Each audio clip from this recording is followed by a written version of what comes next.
All right. This week, the Seattle Seahawks are getting a gift. We just have to open it. Whatever we end up doing with the gift, we're getting a gift. No two ways about it. Over the past week or two, there have certainly been haters, naysayers, pessimistic fans, and just people who just don't like us who have been, picking holes in the 2-0 start.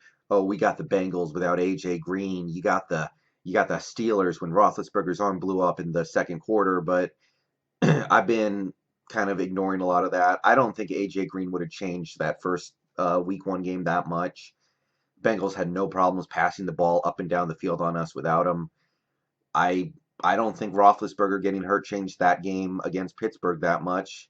He honestly looked bad. He missed some easy throws that could have put them up by more points in the first half, and then Rudolph came in and played great. I don't think that we got handed two easy wins because of injuries. I don't think that the injuries of the team that we were playing were more impactful on the game than the injuries that we had, but this week I can't say nothing like that. This is a gift. There's no other way to put it. Drew Brees out for 6 weeks, hit his thumb on the helmet of Aaron Donald, I think, and we get the Teddy Bridgewater Saints. Now I'm going to say this about this game on Sunday. Comes up in about 44 hours or so. I think the Saints defense will come to play games in Seattle. Excuse me. I think that the Saints defense, which is pretty good, it's not great. They got better last year. They played some good games. So far this year, they've been pretty good. I think they're going to go into this game knowing that they have to be perfect to give their team a chance to win, knowing that they don't have a good quarterback to fall back on, knowing they have to get the job done, knowing that if we get to like 20 points, the game might be over. And I think they are going to give maximum effort. So we're going to have to deal with that. They got some good players, Cam Jordan, Mark Lattimore at corner, I think Marshawn Lattimore.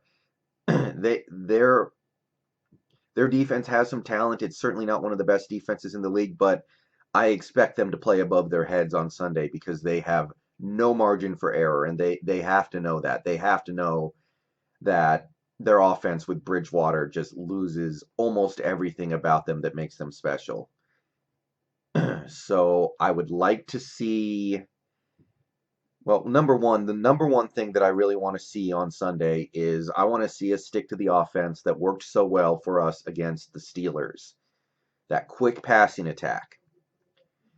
Basically, the NFL, they're going through some stuff. The NFL's going through some stuff right now, guys. I don't think they want teams to run the ball. I don't want my team to run the ball, but I don't think the NFL wants any team to run the ball.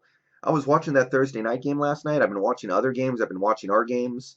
Every other handoff, you hear the whistle for an offensive holding call. They've decided to crack down on it. I don't know why. That's the least fun thing in the NFL is to watch offensive holding calls ruin plays.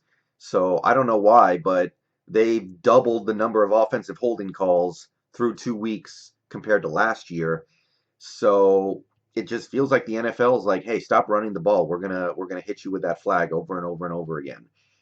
And that also kind of hurts the long developing pass plays, the deep balls, the plays where the quarterback stands in the pocket for 4 seconds before he throws it. I don't know why the NFL wants to get rid of that. That's one of the most exciting, crowd pleasing things in the game. But for the moment, they've really crippled that part of NFL offense. So I want to see this team embrace the offense that got them results against Pittsburgh. Quick passes, three-step drop and the ball is out, three-step drop and the ball is out. You can work a little bit of the running game in, you can work a little bit of the deep stuff in, but right now, the NFL rules and regulations are heavily biased towards teams just getting the ball out of the quarterback's hand fast and letting your receivers do damage with yards after the catch.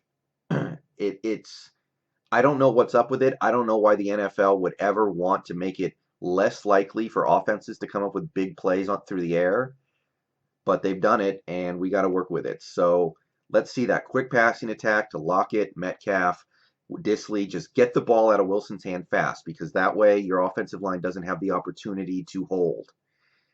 And look, even with what I just said about offensive holding, all the other rule shit in the NFL right now makes it really hard for defenses to do anything about the quick passing attack.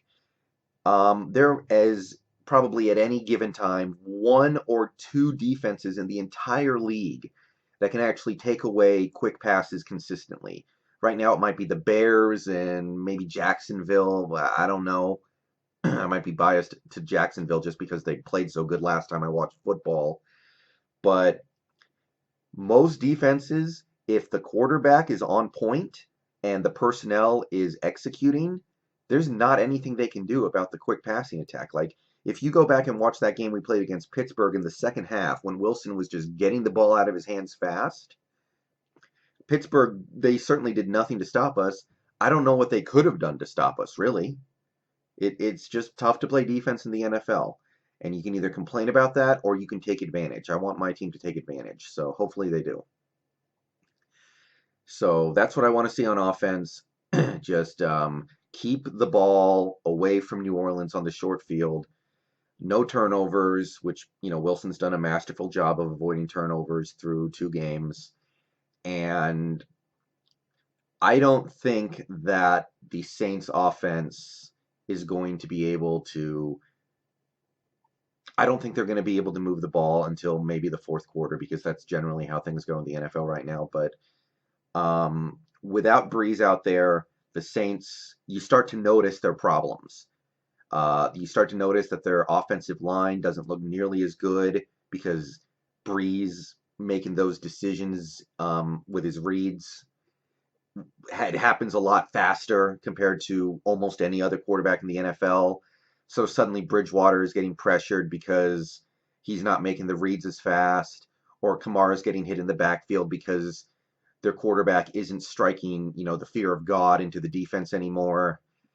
And you notice that their receivers are not that good. Michael Thomas is a stud, but after that, it gets thin fast.